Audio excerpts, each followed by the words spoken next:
Apa hadis itu? Abu Darda suatu hari pernah bercerita, kunna ma'a Rasulillah sallallahu alaihi wasallam fasaqasa bi basarihi ila as-sama'. Thumma qala, kami pernah satu kali bersama Rasul. Tiba-tiba beliau memandang tajam, menerawang pandangan beliau ke arah langit. Dalam riwayat lain dikatakan thumma taqta'a ra'sah. Setelah beliau memandang jauh, menerawang, kemudian beliau tundukkan kepala.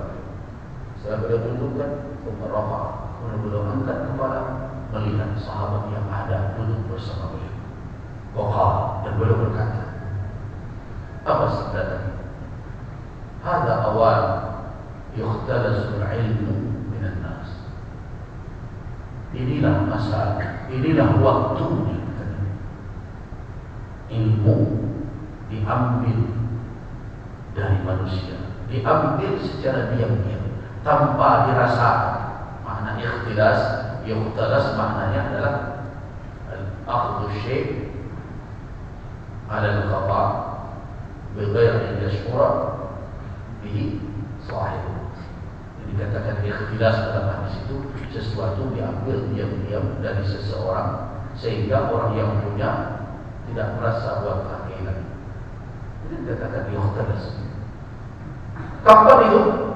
Ketika itu, di saat Rasulullah SAW masih hidup, beliau katakan hada awan, inilah saatnya, inilah waktunya, inilah ketikanya yukhtalasul ilmu minan nas, diambil ilmu dari manusia. Manusia tidak merasakan dia kehilangan sesuatu.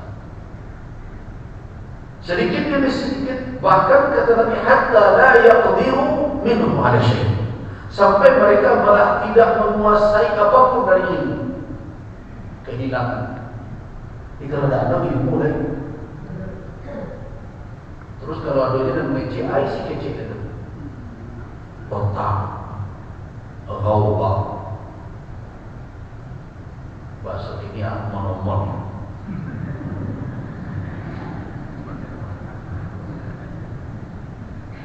Apa dapat dari luar dan dari tadi.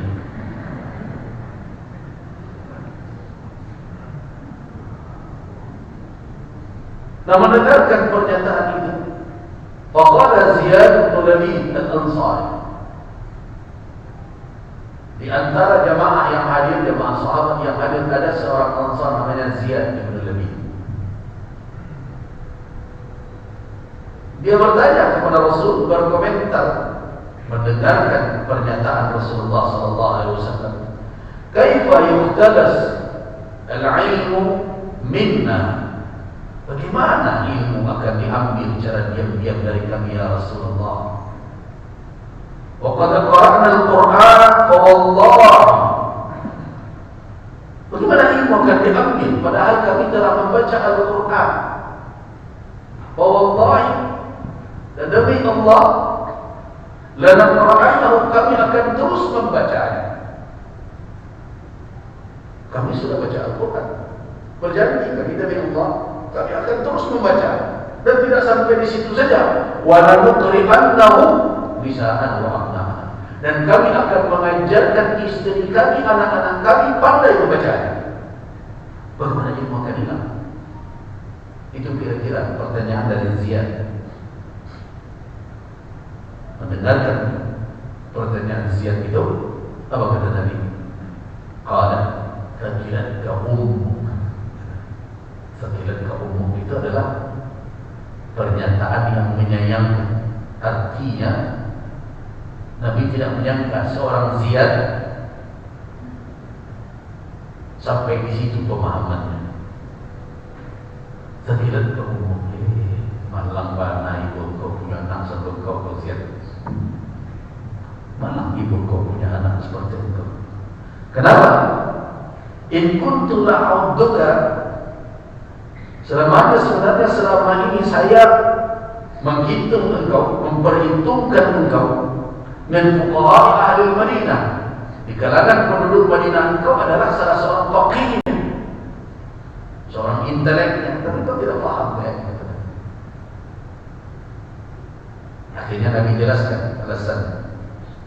Hadhihi Taurat wal Injil inda Yahud wal Nasara. Taurat ini, Taurat yang ada pada Musa alaihissalam, yang diturunkan kepada Nabi Musa alaihissalam, wal Injil, dan Injil yang diturunkan kepada Nabi Isa alaihissalam. Inda Yahud wal Nasara. Ada kan dua kitab itu di sisi orang Yahudi dan orang Nasrani. Mereka punya kitab itu dua-dua.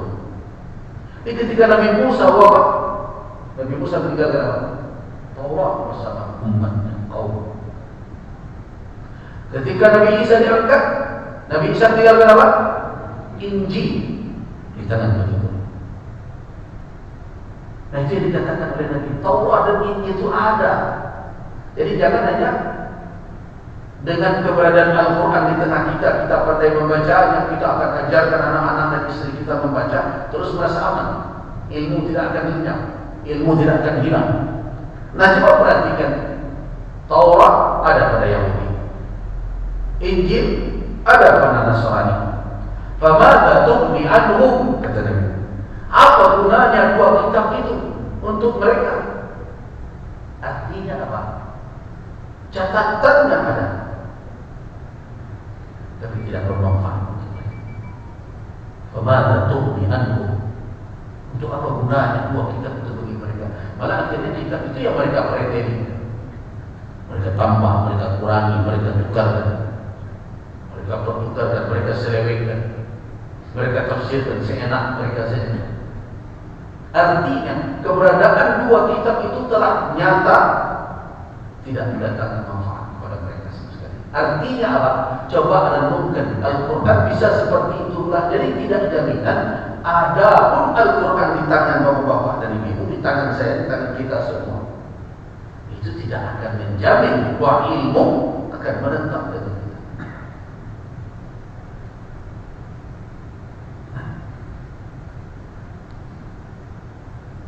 Ketika Uwaiman Abu Darda menyampaikan hadis ini, yang menerimanya adalah Jubair bin Nufayl. Jubair bin Nufayl. Nah, Jubair ingin mengkonfirmasi, kok betul tak cari itu Abu Darda? Kan berbahaya. Akhirnya falaqi itu, aku berjumpa dengan Ubadah bin Samit. Ubadah bin Samit radhiyallahu anhu, sahabat Nabi. Qultu, aku bertanya kepada Ubadah, ada tasma'u ila ma yaqulu akhu Abu Darda? Hai Ubadah, maukah engkau mendengarkan apa yang dikatakan oleh saudara engkau Abu Darda? Artinya Jubair ingin mengkonfirmasi benar tak hadis Nabi. Begitu tasabbur, begitu telitinya dulu. Kalau ada hari ini orang mencela-cela hadis, tak mungkin hadis itu begini gitu, itu bukan orang yang mendalami ilmu hadis.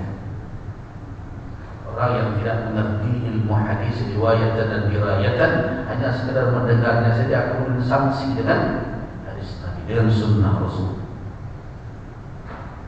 Kalau mereka belajar bagaimana tasabbur, pembuktian riwayat itu di kalangan para ahlinya, baru mereka akan menyadari bahwa ilmu hadis yang berisikan sanad dan matan itu adalah keistimewaan umat ini, istimewa umat hadis. Tidak ada umat lain yang punya ilmu itu, hanya kita. Ketika kita bercerita tentang Nabi berbagai macam, pasti ditanya, itu sumber dari mana? Riwayatnya seperti apa? Bisa diteruskan. Oh, kalau siapa cerita itu bohong itu.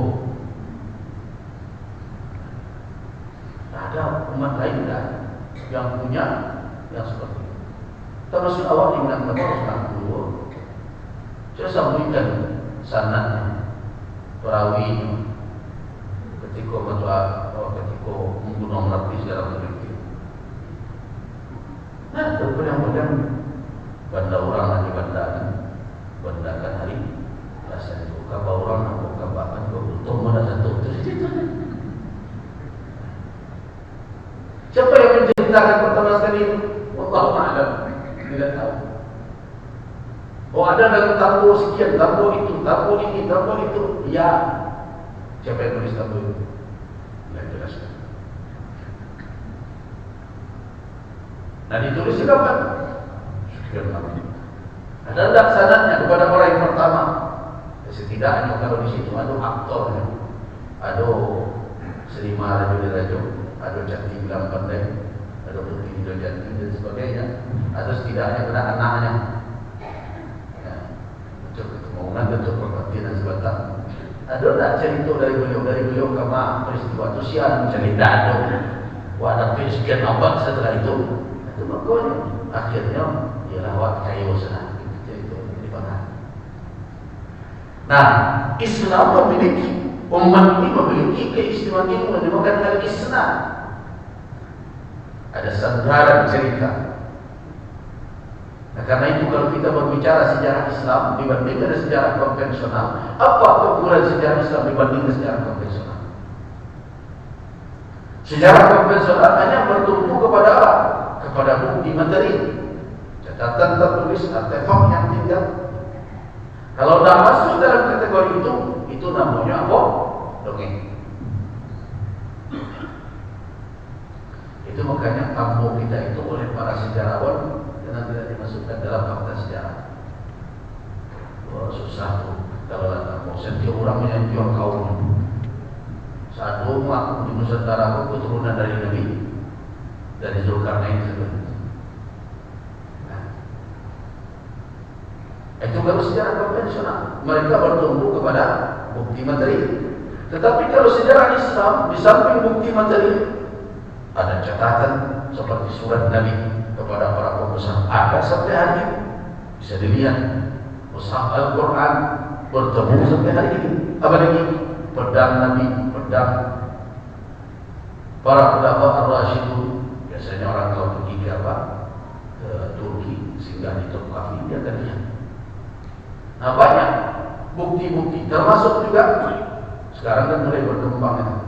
Orang yang pergi ke Madinah hari ini bisa melihat masjid Azariyah, masjid-masjid peninggalan bersejarah. Nabi pernah dahulu ketika perang Uhud usai beliau menyingkir ke celah bukit, kemudian beliau sholat di situ ada masjid Fasah namanya. Sekarang sudah boleh dibuka orang. Ini adalah masjid Fasah tempat Nabi dulu sholat. Dan ini adalah genangan air yang diambil rencananya untuk minum Nabi, tapi ternyata telah berubah. Kemudian dipakai untuk membasuh luka Rasulullah SAW di atas bukit Uhud. Sekarang sudah boleh dilihat orang.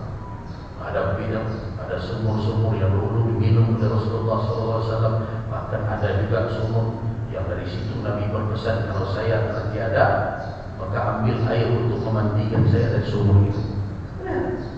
Itu bukti-bukti. Nah di samping itu ada bukti apa?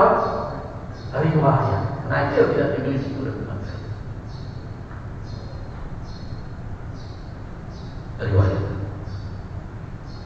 Nah jadi tersebut dahulu sangat teliti. Coba lihat contoh Jubair. Ketika mendengarkan cerita Abu Darda, dia tidak berhenti sampai di situ. Dia konfirmasi kepada sahabat yang lain. Ubadah ibn Samit. Apa katanya? Ya Ubadah, ala tasma, maukah engkau mendengarkan ma yaqulu akhu Abu Darda? Apa yang dikatakan oleh saudara engkau Abu Darda yang saya dengar? Fa akhbartu, diceritakanlah oleh Jubair kepada Ubadah ibn Samit. Ketika Ubadah mendengarkan itu, apa komentar kamu Ubadah ibn Samit terkait dengan cerita atau kisah yang disampaikan oleh Abu Darda? Apa kata Ubadah? Sadaqa Abu Darda, benar Abu Darda. Benar. Yunus, baik itu cerita benar. Sadaqa Abu Darda. Insyita, jika engkau mau wahai baik, kalau engkau mau, lalu haditsanna, saya akan beritahukan kepada engkau bi awal ilmin yurfa minan nas. Awal ilmu pertama yang diangkat dari manusia, saya tambahkan. Mau tak? Jadi apa yang diceritakan Abu Darda? Iya, benar. Sadaqa Abu Darda. Insyita, jika kalau engkau mau. Nah, Sebagai ulama mengatakan itu dari Nabi atau tidak. Ada yang mengatakan ini mungkin dari Nabi atau ini adalah tafsir dari Ubadah. Jika engkau mau, la uhadditsanna, saya beritahukan kepada engkau, saya beritakan kepada engkau bi awal ilmin, tentang awal ilmu yurfa' minan nas, yang diangkat dari manusia. Apa itu? Al-khusyu', kekhusyukan. Jadi ilmu khusyuk itu ilmu pertama yang terangkat dari manusia. Di dalam riwayat Abu Darda. Nah, apa kata Abu Darda? Yushiku an tadkhula masjidal qaumin, sudah hampir tiba saatnya. Yushik, berarti sudah mendekat sekali. Engkau masuk ke masjid suatu kaum, pada tarafi rajulan khashi'an, engkau tidak akan menemukan di dalam masjid itu seorang pun yang khusyuk dalam beribadah. Itu di zaman sahabat Bapak dari kita.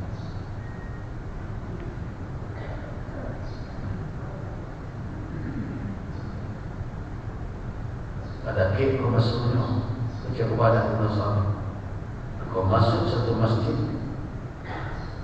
tidak kau temukan seorang pun yang khusyuk.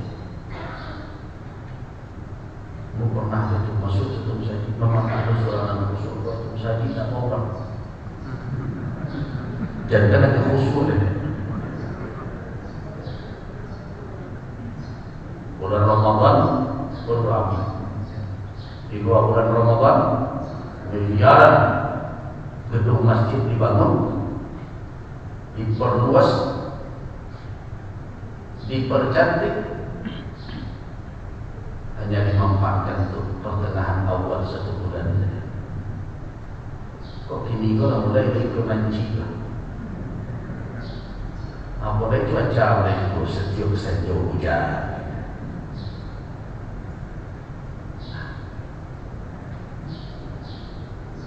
Kembali kita ke hadis tadi. Berarti keberadaan Al-Quran tidak menjadi jaminan kalau kita tidak pandai berinteraksi dengan Al-Quran. Nah, karena itu apa pesan saya pada hari ini? Kalau dulu move on Al-Baqarah dan lain-lain, kini move on adalah balik dari situ kan terbaik. Berubah. Kemana arahnya? Jangan biarkan Al-Quran Karim hanya sebagai catatan yang diperlombakan, kemudian kita bangga dengan dapat juara. Jangan dibiarkan Al-Quran sebatas diiramakan, kemudian kita terenung mendengar suara orang yang membacanya, qari'nya, tapi tidak terperingatkan dengan maknanya. Jangan biarkan Al-Quran hanya sebagai apa? Sebagai seserahan, pendamping mahar seperangkat alat salat.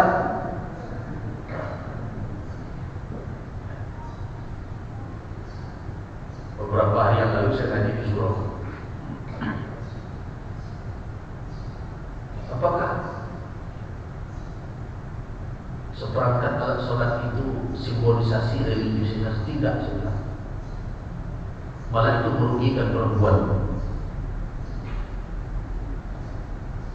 Jadi tidak patut dijadikan simbol mahar seperangkat alat salat itu tanda rumah tangga sakinah. Tak ada itu.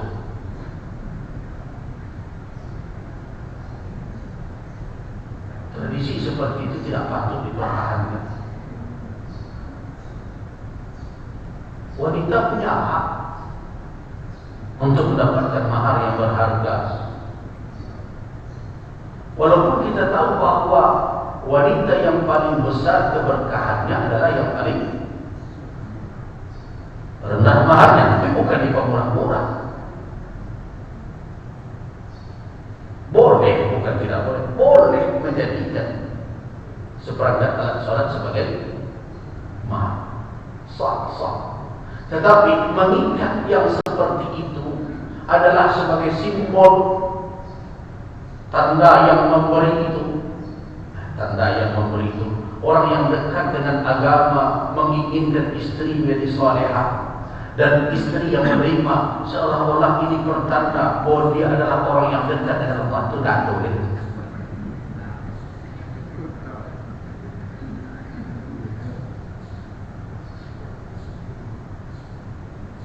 Jadi harus disampaikan kepada wanita, ibu, sampaikan anak dewa, bolehkah ambo nak minta mahar ambo? Ambil, galah rancang, minta. Itu hak wanita. Ledak menteri wanita, salah pun nak diminta, itu dah mampu.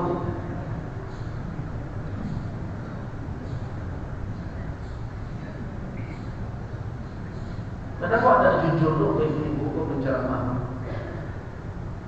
Ajar, dulu tahu wanita boleh.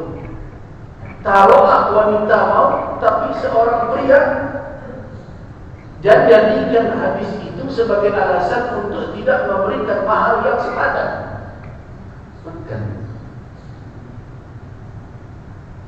Yang penting apa? Wajah.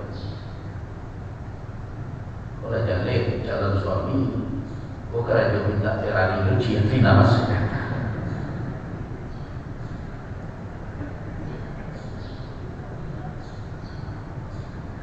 Nah, coba perhatikan cerdasnya wanita dahulu. Ketika Umar bin Khattab pada suatu hari berkhutbah ingin membatasi mahar. Kenapa? Karena sudah terjadi at-taghali. At-taghali itu orang berpacu meninggikan mahar. Umar mengatakan berisiko. Banyak orang nikah bermenikah, dah ada hukum di mana? Akhirnya Umar berkhutbah menyampaikan keputusannya. Ala ketahuilah kenapa ada at-taghali, meninggi-ninggikan mahar, memahal-mahalkan mahar ini. Kalau seandainya itu kemuliaan atau itu ketakwaan, kalau dengan mahar yang besar itu tanda kemuliaan seseorang, itu tanda takwa. Dengan memberi yang besar dan mahal itu tanda seseorang bertakwa. Tentu Rasulullah lebih berhak karena beliau yang paling bertakwa.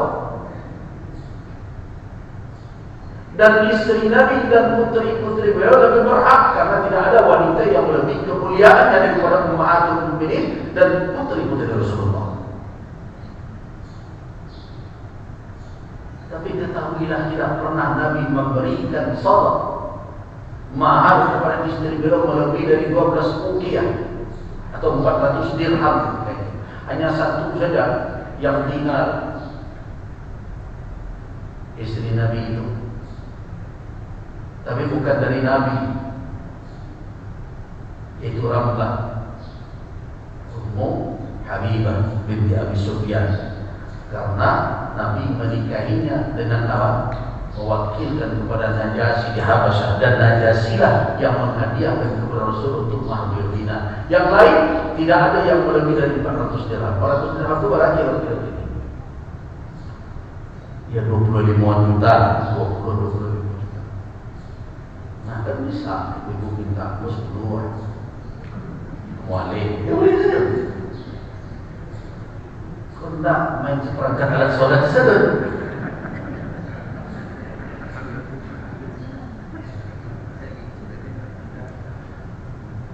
Kalau anak muda dengan ceramah Bogor tak lain saja. Uya kalau jadi tunjukkan sampai ke calon rawat. Iya 20-25. Nah Umar ingin membatasi, saya itulah maksimalnya. Berdiri seorang wanita Quraisy. Ya Umar, Allah memberikan kepada kami, wa tuharimu, engkau mengharamkan. Itu kata wanita tersebut. Allah berikan halal ke kami, engkau mengharamkannya. Dibacanya ayat Allah. Aina aradtu istibdala zawji, ayat dari surah An-Nisa.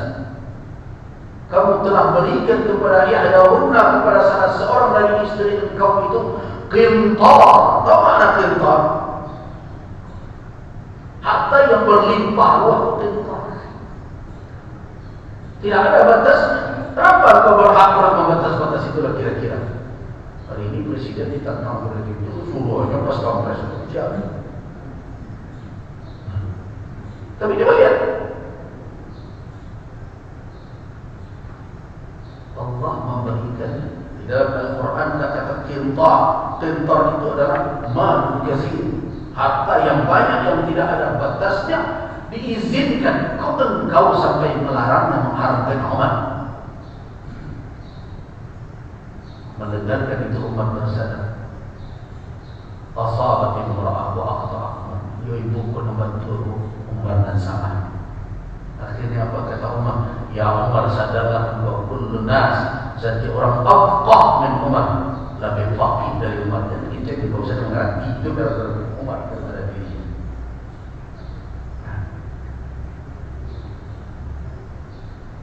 Nah begitulah para sahabat hidup dengan apa? Dengan Al-Quran Al-Karim. Setiap langkah mereka, setiap keputusan mereka, apapun sikap yang mereka ambil, Al-Quran. Nah sekarang kita apakah demikian? Itu persoalan. Perayaan tiap tahun, tapi dan berani perilaku. Tadi saya sampaikan, ada yang bertanya, ketika kami perhatikan Al-Quran di atas surah Al-Baqarah itu surah yang kedua, surah Al-Fatihah. Kenapa surah Al-Baqarah itu penuh banyak sekali isinya tentang Bani Israel? Cerita tentang Bani Israel. Saya jawab, kemungkinan karena barangnya itu kata ulang jawab. Perangai Bani Israel itu rentan terulang. Terkait dengan apa? Terkait dengan sikap kita terhadap kitab Allah dan bahagia Allah. Sekarang begitu. Bagaimana kita menempatkan Al-Quran di tengah kita? Bisa jadi sekarang ini sebagian dari umat ini telah berperilaku seperti apa yang diperingatkan bagi awal-awal Al-Quran di surat yang kedua. Apa contohnya? Afatu'minuna bi ba'dil kitabi wa takfuruna bi ba'd. Fama jazaa'u man yaf'al dzalika minkum illa khizyun fil hayatid dunya wa yawmal qiyamati yuradduna ila asyaddil 'adzab. Apakah kamu mengimani sebagian dari Alkitab dan mengingkari sebagian yang lain? Coba pertanyakan ayat itu kepada diri kita. Terjadi atau tidak?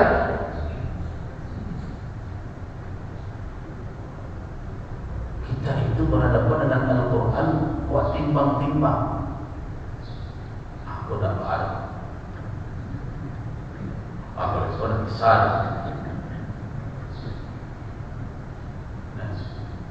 Makanya kalau penceramah membaca wa'alal mawludi lahu rizquhunna wa kiswatuhunna bil ma'ruf, seorang ayah yang memiliki anak itu bertanggung jawab memberikan nafkah, pakaian, menengah jual cekik hukum dan ada sekian hari raya dia begitu.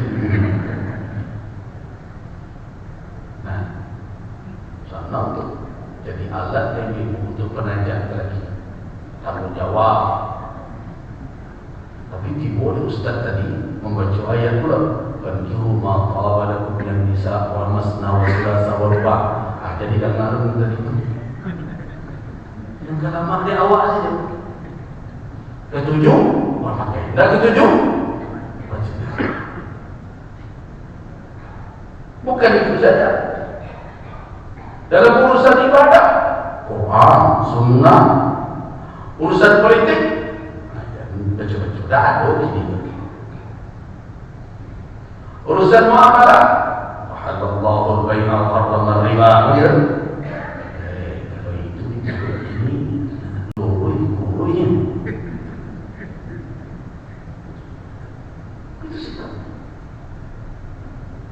Sehingga akhirnya di tengah masyarakat, kalau kita mau merenungkan, ya perhatian orang-orang kehidupan terjadi paradoksal, bertolak belakang. Tempat dari itu.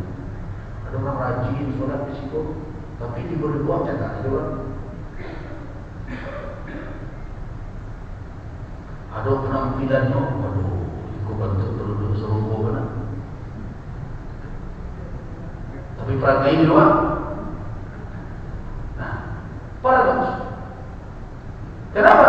Karena ketika di sini mereka bermain Al-Quran, di luar lain pula di masjid. Nah, itu kan gejala yang menunjukkan apa? Bahwa keimanan seseorang terhadap Al-Quran adalah utuh. Sebagian mereka yakini, sebagian lagi ambil jahil. Tunggu sebentar. Nah, perilaku seperti itu muncul mulai dari individu sampai kepada institusi bernegara.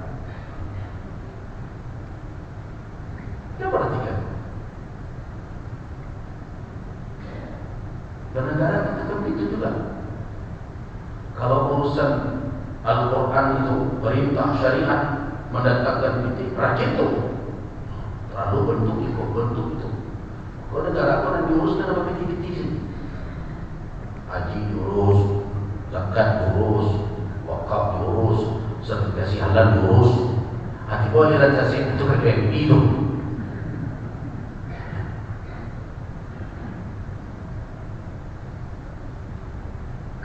Jadi sebenarnya kita ingin memandang Al-Quran itu apa?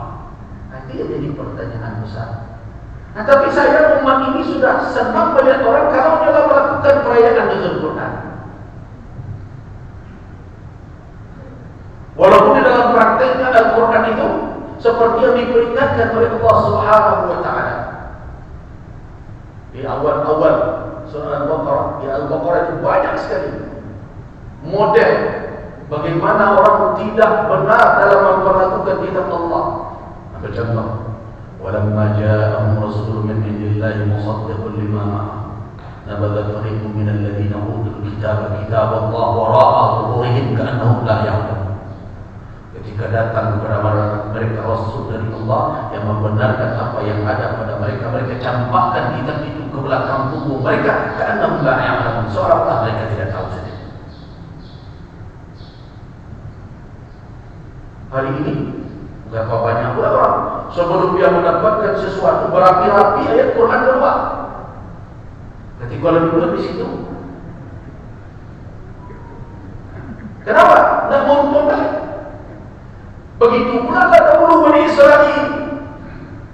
Walamma ja'ahum kitabun min indillah musaddiqan lima ma'ahum wa kanu min qablu yastaftihuna 'ala alladhina kafaru falamma ja'ahum ma 'arafu kafaru bi fanaqatullah alal kafir. Tatkala ada kitab yang datang kepada mereka, kitab itu membenarkan apa yang ada pada di tangan mereka sebelum ini. Padahal sebelum kitab itu datang yastaftihuna, mereka mengancam orang-orang Arab, kerja orang Yahudi Madinah. Awas kalian ini. Kalau orang datang Nabi akhir zaman, datang kitab terakhir, akhirnya akan tahu rasul. Tiba-tiba kitab itu dibaca. Kok berisiko kawan? Kafaru bi. Mereka ingkar. Kenapa? Tidak menentukan. Jadi kita sebenarnya terhadap Al-Quran Karim, kalau mau tidur kita bermuhasabah, belum tulus keimanan. Jadi tidak mengherankan ada satu kitab yang ditulis oleh Dr. Mahmud bin Ahmad bin Salih Al-Dusari. Kitab judulnya Hajrul Quran, menyingkirkan Al-Quran Al-Karim, mengabaikan Al-Quran Al-Karim. Beliau uraikan di situ perilaku umat ini yang telah termasuk kategori menjadikan Al-Quran mahjur, terpinggir, tersisih. Orang memutuskan hubungan dengannya, mahjur. Dan ingatlah, satu-satunya pengaduan Rasulullah kepada Allah, satu-satunya pengaduan Rasulullah sallallahu alaihi wasallam kepada Allah Subhanahu wa taala tentang umat beliau yang diturunkan oleh Allah, diberitakan oleh Allah dalam wahyunya di dalam Al-Quran. Satu, di dalam surah Al-Furqan ayat 30. Itu hati-hati itu. Nabi itu adalah sangat sabar sekali, tapi ada satu yang boleh kagumkan kepada Allah dan Allah turunkan itu sebagai wahyu.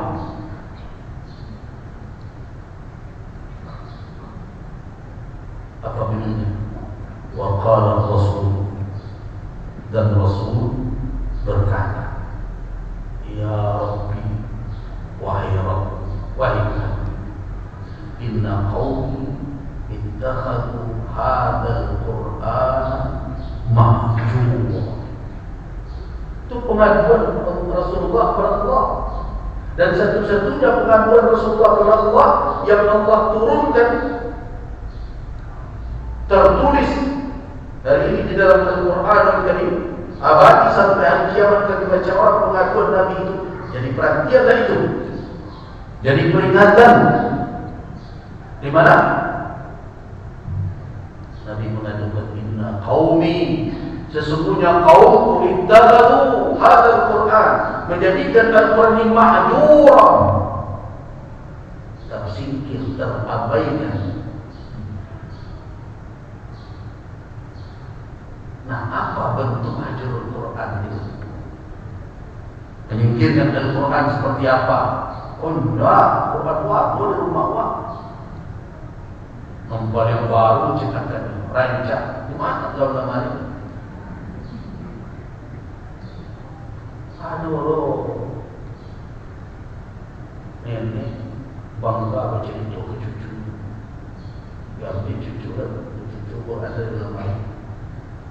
Ibu rancang ini, ibu marah, macam kita dulu. Ibu aku rancang itu dia nak baca-baca. Nak baca-baca, Al-Quran pun tak ada. Jadi ketahuilah wahai laki-laki, membalikan mukena, membalikan Al-Quran, membalik serangkaian solat itu kewajiban awak, tak perlu dikaitkan jemaah betul.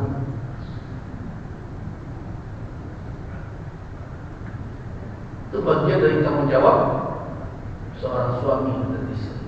Tanggung jawab itu yang kira kemahalan lagi itu. Cik ibu seperti yang kita tahu asal.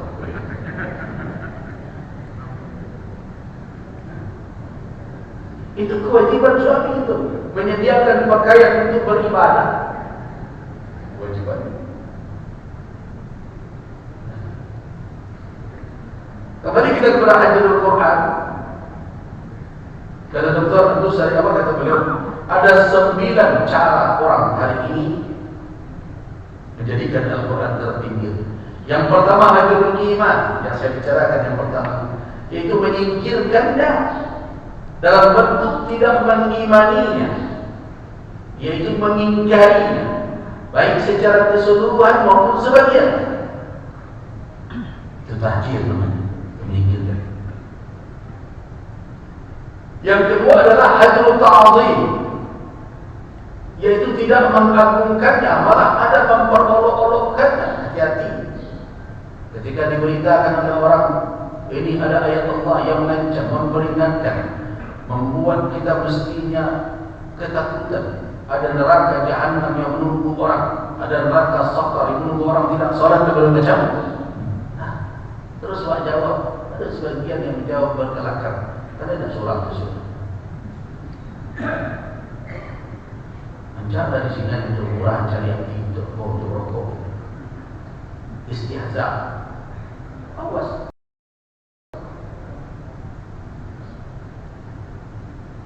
Jadi riwayat hadis begitu juga Al-Quran, hati-hati mengulas di dalam ceramah pun mestinya hati-hati. Namun baru saya coba di bulan Ramadan ada pengalaman orang bertanya tentang apa dan terlanjur bulan Ramadan melakukan hubungan suami istri. Nah kemudian tanya apa kafaratnya? Saya katakan yang memerdekakan budak. Ya budak tidak ada. Saya cuma mengalir. Gua suruh budak betul-betul. Begitu. Tak tahu. Bapak tak tahu. You kan itu dalam hadis itu ada sebulan sudah jebol. Ada tak hadisnya mengenai macam itu? Tak ada. Itu kan ulasan pencerahan. Sebulan sudah jebol, apa 5 bulan? Kalau model itu cara memahaminya berarti kafarat itu tidak ada artinya. Itu tidak benar memahami hadis seperti itu. Tujuannya kalau model itu, mengapa Nabi mengecekkan Qur'an, saum syahrain mutatabi'ain? Tidak ada model itu. Maka itu 2 bulan Rasulullah sebulan sudah lalu. Tidak begitu. Itu adalah kafarat bertingkat itu, murattabah, tertib. Ini dulu kalau tak bisa itu baru tak bisa itu baru. Terakhir memberi makan senti 60 orang miskin. Tapi tak bisa diukur saya ceritanya. Orang 2 bulan tak sanggup. Tak ada riwayatnya seperti itu. Ada seperti itu. Tidak sanggup. Nah tidak sanggup itu kita tidak tahu kondisi orang yang datang mengadu kepada Nabi mengatakan halakku, saya telah binasa ya Rasulullah. Bisa jadi orang rasa tu.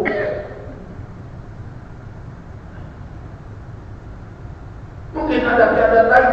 Sebab kalau dikatakan sebulan saja sudah melanggar, apalagi 2 bulan, berarti itu bisa berlaku pada siapa saja. Berarti tidak ada arti makna dari hadis tersebut. Jadi harus sanggup. Jadi tidak sanggup. Cuba bayi itu supaya dengan enteng saja untuk melakukan pelanggaran seperti itu. Jadi berhati-hati mengomentari, memberi catatan nusus, nas baik Al-Quran maupun Sunnah. Sama dengan tadi cara menjadi bahan gara-gara. Jadi anekdot serupa jadi anak. Kurang disuruh dia rokok di dunia, jangan rokok belum. Ada rencana untuk lucu-lucuan, tetapi itu berisiko. Memangnya sedang habis atau disuruh? Perbuatan sia-sia ada tak disuruh? Syukur itu kebaikan. Anak perlu ditambah cerita, ada lain bisa loh, tapi mami ambil neraka. Hanya untuk melawak, tetapi awaklah memberikan suatu gambaran kepada umat yang tidak bersesuai dengan karakter surga. Atau pakai itu dalam pikiran lama. Siayahkan kepada sini. Itu makanya aku lebih cenderung kalau bukan ceramah dan berbaca. Tak usah banyak nalawak dan galak. Patunan masuk keluar. Jadi apa bentuk hajar menyingkirkan Al-Quran yang kedua? Tidak menta'zimkannya, menjadikan dia bahan-bahan. Yang ketiga hajar istimah, tidak mendengarkannya. Dia dijadikan sebagai apa? Sebagai pembuka acara. Coba perhatikan acara seremonial. Oh bersemangat itu pembawa acara. Untuk lebih berkahnya acara ini, hadirin yang terhormat, untuk lebih berkahnya acara ini, maka kita mintakan kepada qari nasional atau internasional untuk menyantumkan lantunan ayat suci Al-Quran. Walaupun lain kali baru saya baca a'udzu billahi minasyaitonir rajim, apa-apa ada menggoda di WA dengan surah. Berapa motor betul. Wak sanggup memperhatikan bawa acok bayi sanggup dan nyok dia patut dia ini ada aplikasi Quran dalam aplikasi dalam tadi dengan baca oleh qari. Tapi tahu sebenarnya CPA, membaca iko, membaca surek, dan ayat malah ditunjuk.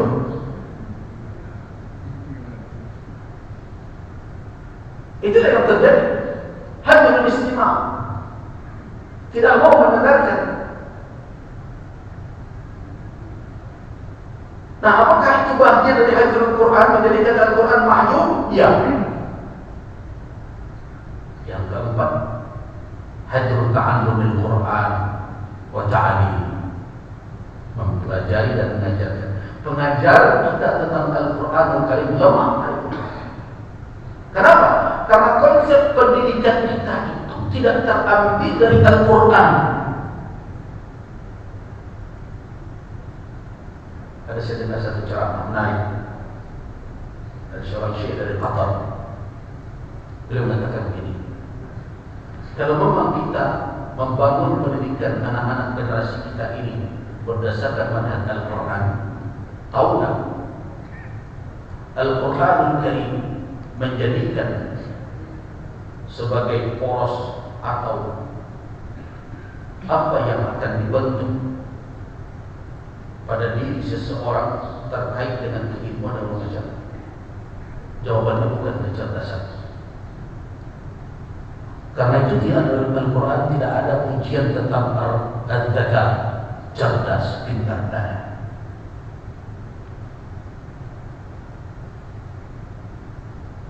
tidak ada di dalam Al-Quran ada ujian untuk kecerdasan, azkiya. Tapi yang dituntut oleh Al-Quran adalah orang itu ar-rusdu. Makanya Bapak dari Ibu hafalkan doa, Allahumma habib ilaina iman wa zayyinhu fi qulubina wa karrih ilaina al-kufra wal fusuqa wal isyana waj'alna minal rasyidin. Ar-rasyidin. Apa makna rusdu? Kalau zakat, orang yang cerdas adalah orang yang memiliki sa'ah, kelapangan di dalam maklumat keilmuan. Nah, itu di dalam Islam bukan tujuan, itu hanya wasilah, alat. Yang diharap dari kecerdasan itu ar-rusdu. Orang menjadi apa? Menjadi memiliki kemampuan untuk apa? Untuk mendatangkan manfaat kemaslahatan dengan ilmu. Nah, hari ini pendidikan kita kan apa kurang berwawasan hebat tinggi. Tapi tidak pernah kita mengarahkan agar orang yang berilmu ini mendatangkan manfaat maslahah dengan keilmuan. Tidak ada ditanamkan itu dalam pendidikan awal. Harus berarti satu S2 S3 gelar dari ibu sampai ke situ. Tapi apakah keilmuannya itu membawa maslahah? Dia menjadi arif, rusdun. Makna rusdun itu bukan hanya sekedar dia punya ilmu, punya wawasan, tetapi dia punya apa? Kearifan di dalam mempergunakan ilmu, tahu manfaatnya sehingga mendatangkan maslahah.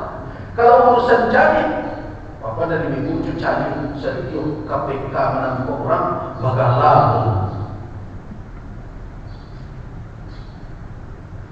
Ada panjang lagi pada nama kamarnya dah sekolah. Kalau dia mengecek terpana, dia mendengarkan menguraikan dengan kecerdasannya.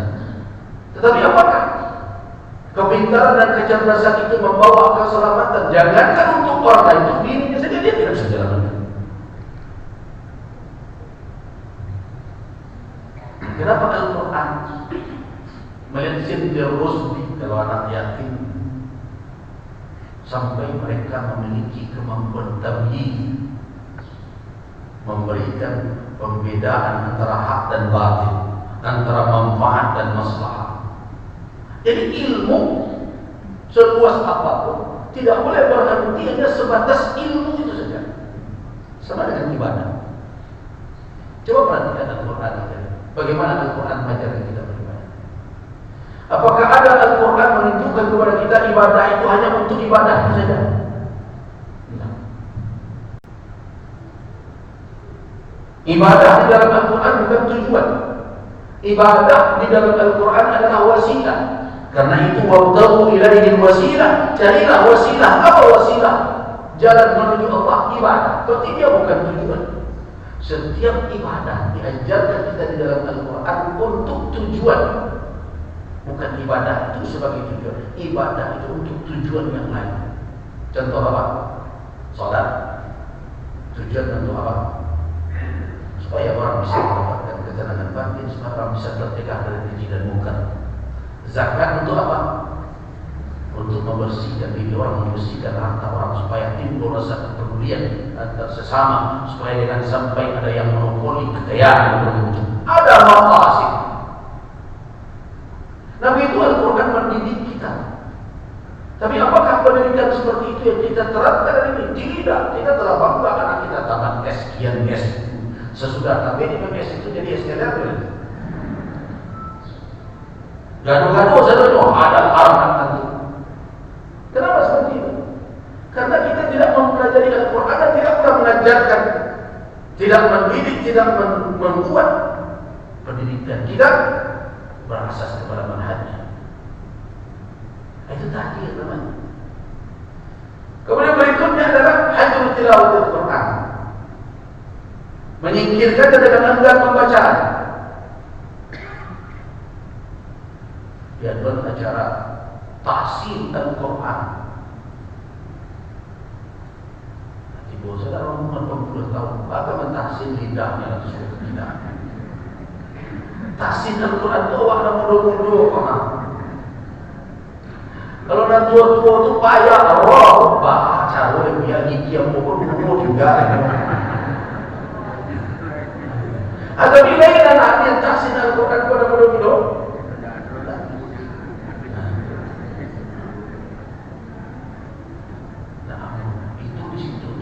Tak sangka baik itu payah lillah. Hanya dia takut jadi lewat jadinya. Ya kebaju kondisinya. Tak mestinya orang-orang yang muda-muda yang mereka aktif berinteraksi di masyarakat, yang membutuhkan petunjuk Al-Quran dalam setiap langkah. Kalau ibu-ibu nak kok jalan tak panjang ya. Jadi surau angker rumah. Jika mama kalau boleh anak jalan tidak keraju, itu sih. Nah, ini tak tahu dilatih pembacaan. Dan hari ini sesudah khatam, tak ada orang yang menyentuh Al-Quran menjadi buat khatam. Makanya saya termasuk yang tidak mendorong betul khatam-khatam Quran. Banyak nampak yang bukan bergeser dari tujuan awal. Tujuan awal khatam Al-Quran itu sebenarnya mungkin merangsang anak-anak supaya khatamnya bersama, terus berikutnya ke Al-Quran, sampai Al-Quran. Mudah-mudahan setelah itu mulanya membaca, pengen ada tajwidnya, berbagai macam tilawahnya lebih bagus. Itu dulu, tapi kini lah bergeser maknanya. Bahkan ada sahaja ketika khatam Al-Quran itu, anak-anak bajunya masalah, namanya apa itu baru. Jadi kan jadi acara seremonial itu makanya mau dicekkan. Awak itu sebenarnya kita jadi umat apa? Umat ritual dan seremonial saja. Itu yang terjadi di lapangan. Nah, kemudian apa lagi? Hajrul tadabbur, hajrul hafiz, dan mau menghafalnya. Yang keenam menghafalnya. Tidak mau. Itu bagian dari menjadikan dia mahjur. Karena itu apa? Sejak dulu sampai kini solat bacaan kul ke kul. Waduh dan beralasan. Tidak mungkin kami manfaat ya umumnya seko. Ingat, para sahabat Nabi itu banyak juga yang telah berumur 50 tahun masuk Islam, 60 tahun masuk Islam. Tapi mereka menjadi hafal, menjadi penghafal Al-Quran. Jadi tidak mengaku itu aja mudah urusan menghafal Al-Quran, tapi semangat.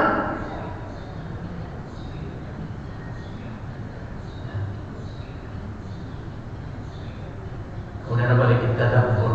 Nah ini yang kurang. Tadabbur. Al-Quran dibaca namperanai kecil lidah. Sadaqallahul azim. Kecil lidah. Maha benar Allah yang maha agung dengan segala firman-Nya. nawak baca tu, tapi kecil perangai antai benda. Kenapa? Karena tidak ditadaburi, ikut dan ditunjuk Al-Quran. Salah satu contoh ini saya ingatkan. Perkara kewarisan saja telah diputuskan di Minangkabau ada pusat rendah, ada pusat tinggi.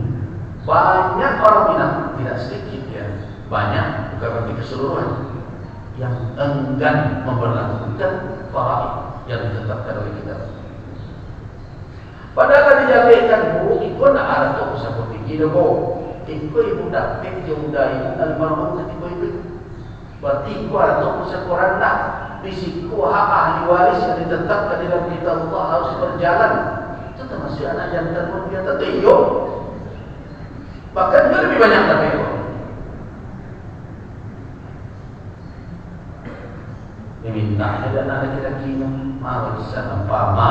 Habis cik itu dari jantan ada kami enam. Aku orang seorang yang rumah biniam menangkan banyak. Dan kesinan baiknya itu kemenangkan ini yang dia untuk usahaku atau usahaku tinggi pembimbing kemenangkan. Jadi kalau ini mama dan pembimbing awak jangan salah atau mama dulu jangan usahaku tinggi dan kakak kita dulu jawab ini pembimbing dia pernah dulu mama kuat naik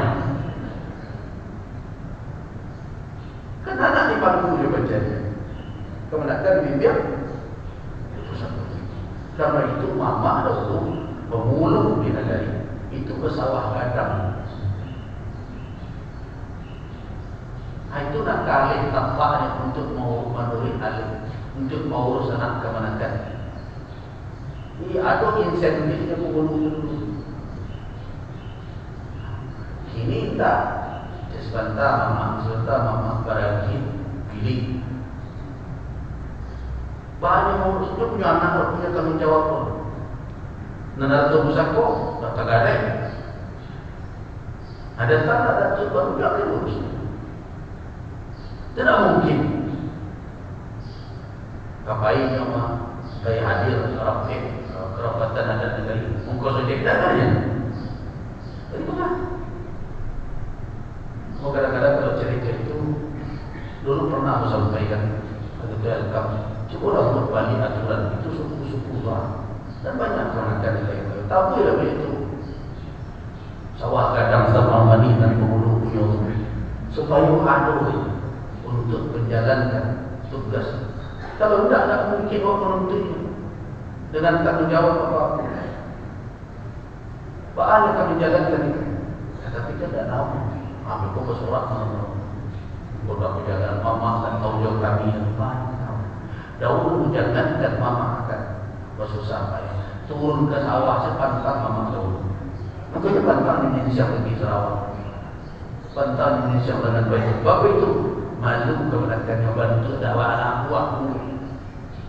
Makanya ketika kalau mampu sawah, mama bagi tahu saya sawah kalau mampu maksud dan mak dan turun ke kerja. Modal itu. Kalau kau mampu kemenangkan dan turun. Kalau kau masak padi bantah tu, aku padi maaf, padi cari tu, padi. Modal itu tu. Bina. Aku penyetaan antara awak dengan Al-Quran Al-Karim tak pernah mencuba. Apa makna tadabbur? Tadabbur itu memahami petunjuk, kemudian memakaikannya di dalam realita dan menjadikan petunjuk tadi sebagai media, sebagai ukuran, sebagai standar untuk menilai perangai awak. Itu tadabbur. Oh, kalau boleh, oh, sama. Karena ini manusia itu buah dari tadabbur.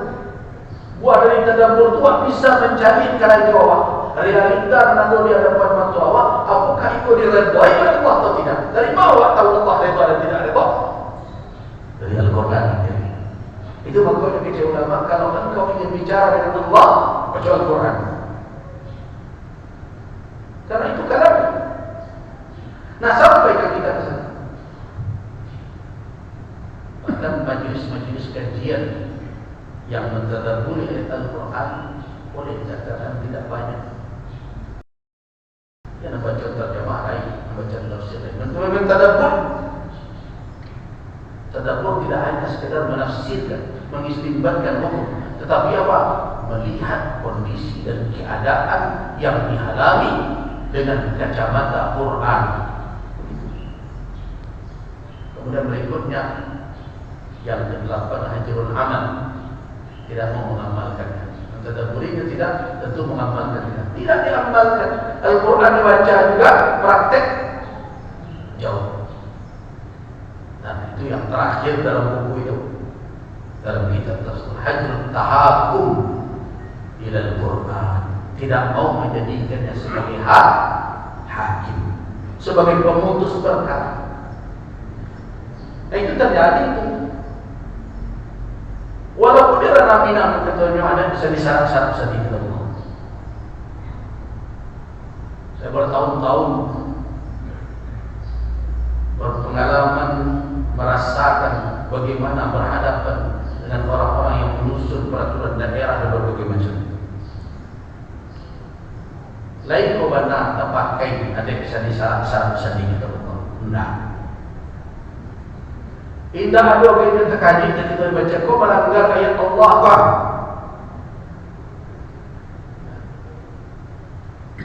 Ikut tak sesuai dengan firman Allah kah?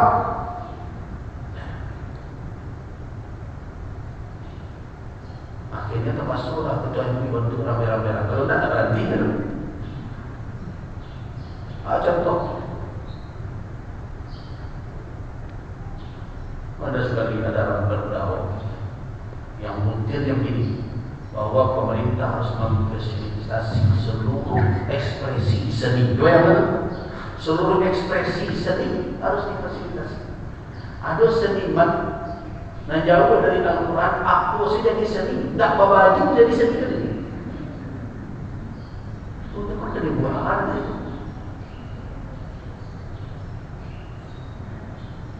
Mana ada?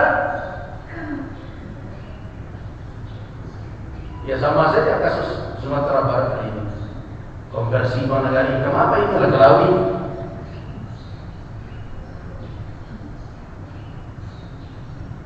Sebenarnya apa ya? Kesurupan apa? Betapa payahnya MT dulu mendorong agar menjadi keputusan. Lahir dia menjadi keputusan. Kini tidak masuk. Bagaimana pertanggungjawaban kita? Apakah Al-Quran tidak menjadi hakim antara kita? Ini persoalan. Nah, itu 9. Yang terakhir adalah tidak mau menjadikan dia sebagai hakim. Nah, kalau bolehlah mau menambah, mau tambah kecil lagi, jadi 10. Ada 10. Menuduh orang yang mengamalkannya radikal. Itu. Ini orang yang berkomitmen dengan Al-Quran radikal, konservatif.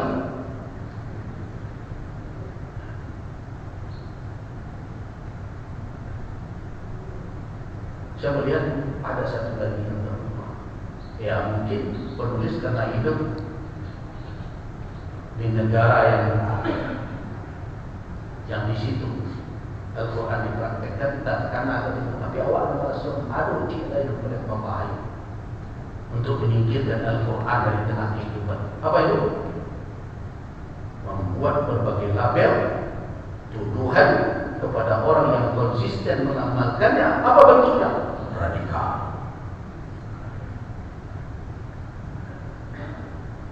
Bahkan sampai ketika teroris. Apa yang dituduh dengan gelar-gelaran, tuduhan-tuduhan, label-label seperti itu, agar Al-Quran jangan dijadikan sebagai pegangan. Kan itu yang dikagumkan oleh Nabi dahulu. Nah sekarang pengaduan Rasulullah itu, mari kita bertanya ke diri kita masing-masing.